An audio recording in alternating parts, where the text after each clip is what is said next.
Happy Monday, all you minties! This is the Uncanny Omar from Near Mint Condition, and join me today for an advanced look at the Ka-Zar the Savage Omnibus from Marvel Comics. So, stay tuned. And welcome back, everybody. Before getting started, a huge thank you to David Gabriel and the fine folks at Marvel for sending us an advanced copy of this omnibus.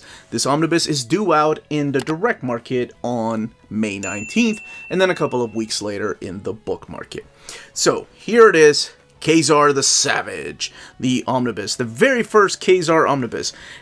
Here is the direct market cover, and to your left, that is your standard edition cover. And the standard edition cover is available everywhere, whereas the direct market here on the right is only available through your local comic book shops or places like cheapgraphicnovels.com, In-Stock Trades, or Tales of Wonder. But let's take a closer look at this. Here's what the front looks like. You got the Marvel logo down here, and then on the spine is Ka-Zar the Savage, with a picture of Ka-Zar down there by Brent Anderson. It is rated T+, I guess teen plus, right? Not 18 or anything, not mature content, but the book retails for $125. Here's all the covers that are collected in here, so we'll talk about what this collects, but first let's look at it under the dust jacket. Alright, so under the dust jacket, we see that the standard edition cover is here. It's one drawn by Brent Anderson. There's what the spine looks like, and then the direct market cover is in the back here, the backboard. So I like when they do that. That way you don't really feel like you're missing out on anything. Now, let's crack this open and talk a little bit about what this is. Alright, let's open this up to this bookend pages here. The leaf end. It's this green, almost like pea soup. Oh man, my kids hated that. Anyway, Ka-Zar the Savage. Here are all the writers, the pencilers, the inkers, the colorists, letterers, the editors, who were the editors at the time. Louise Jones, who is now Louise Simonson. And then Brent Anderson doing both of the covers. Your table of contents and what page you will find each of these books.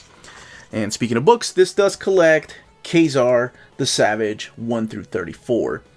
And this has a pretty interesting story. One of the things that I like to do before doing overviews of these books is, especially if they're advanced overviews, I like to sit down and read a lot of these stories, especially if I'm not familiar with the content that is being collected in here.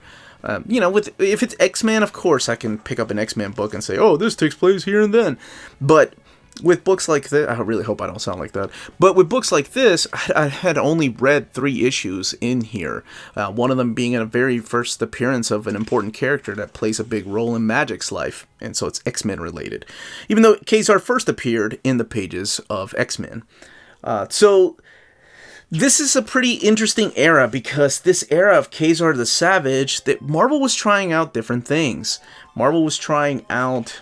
Well, we'll get to it here in a little bit, but let's talk about who Ka-Zar is. So Ka-Zar is this guy. He appeared in the pages of X-Men, old school X-Men. He lives in the Savage Land, which is this secluded area in Antarctica.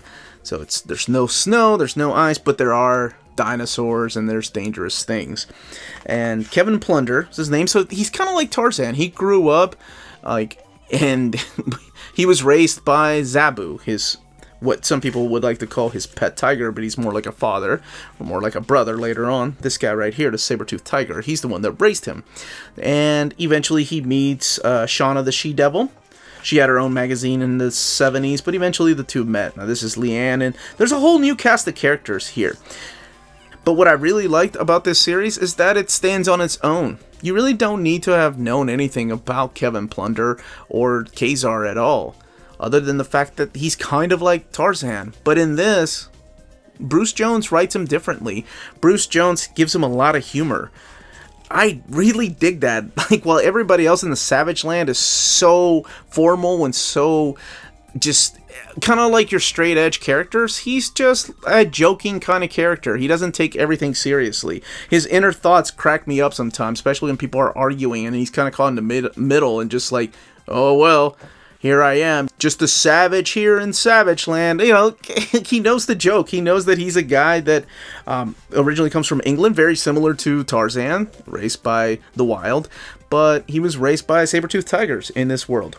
So in the first few issues, we see that there's another part of the Savage Land, Pangea. We get to meet Leanne, who's kind of fallen for him. Shauna the She-Devil kind of plays hard to get.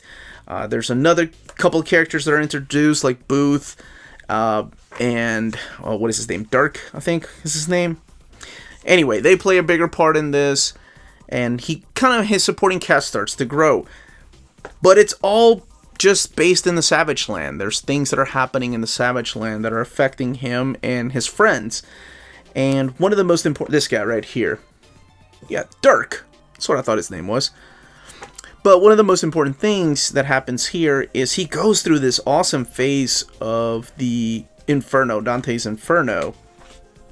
So it's almost like about Dante's Infernos and the different levels of hell. But here's where we are introduced to this character right here of Belasco.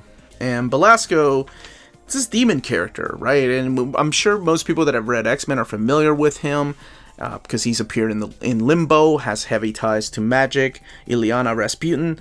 But this is his first appearance. We first get to see him in the pages of Ka-Zar.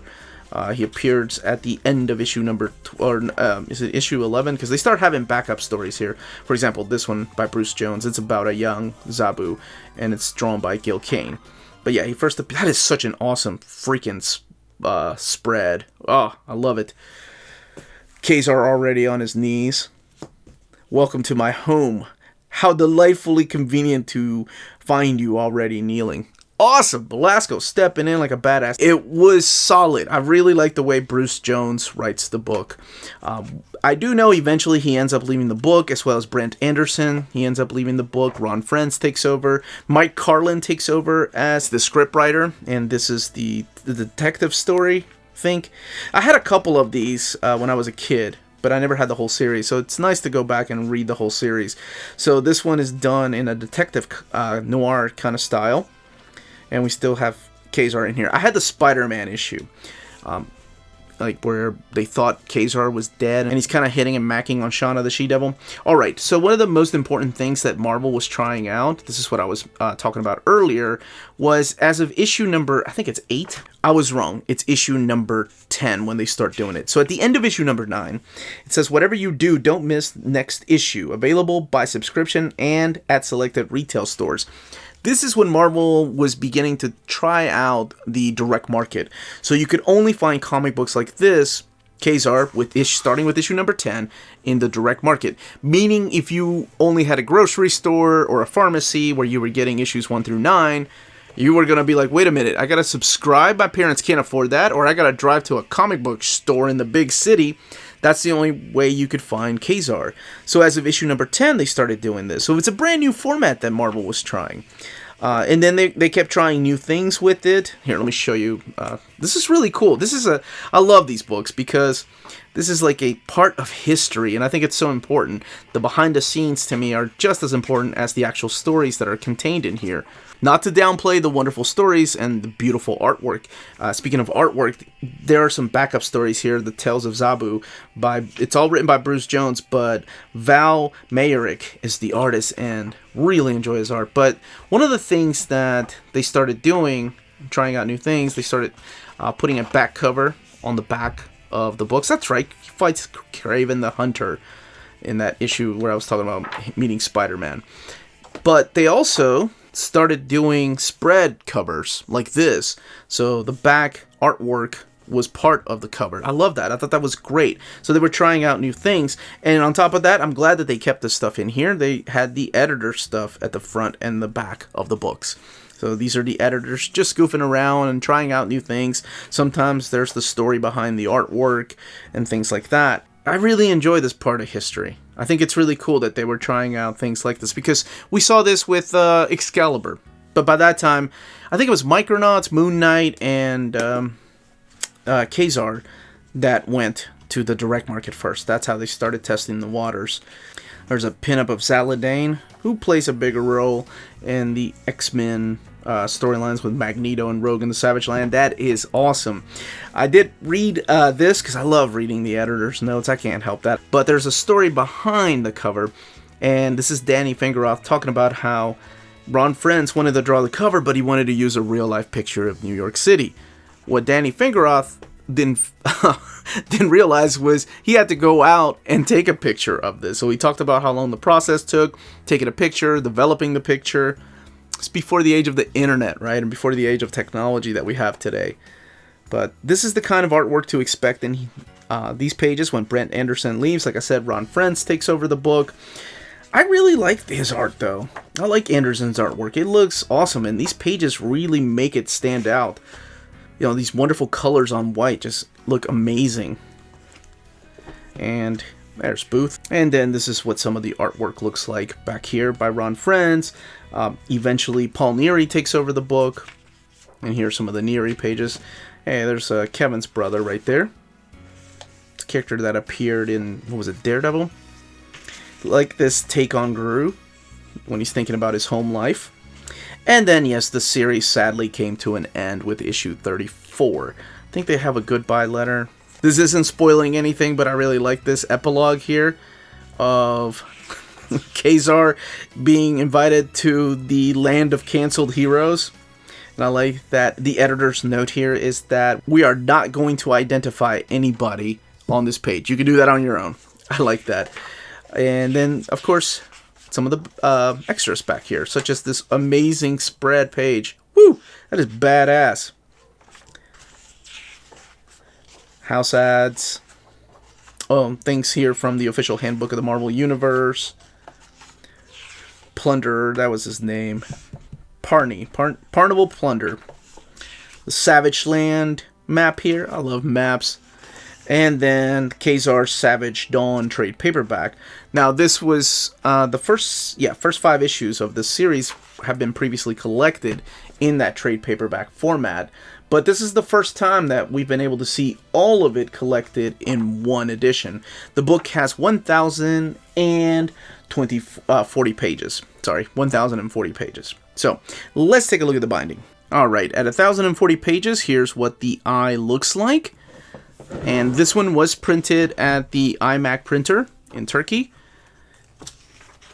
And I do have my lights pointing at it, and it's easier to tell with all this white. But you can see some of the art bleed through from the other opposite page.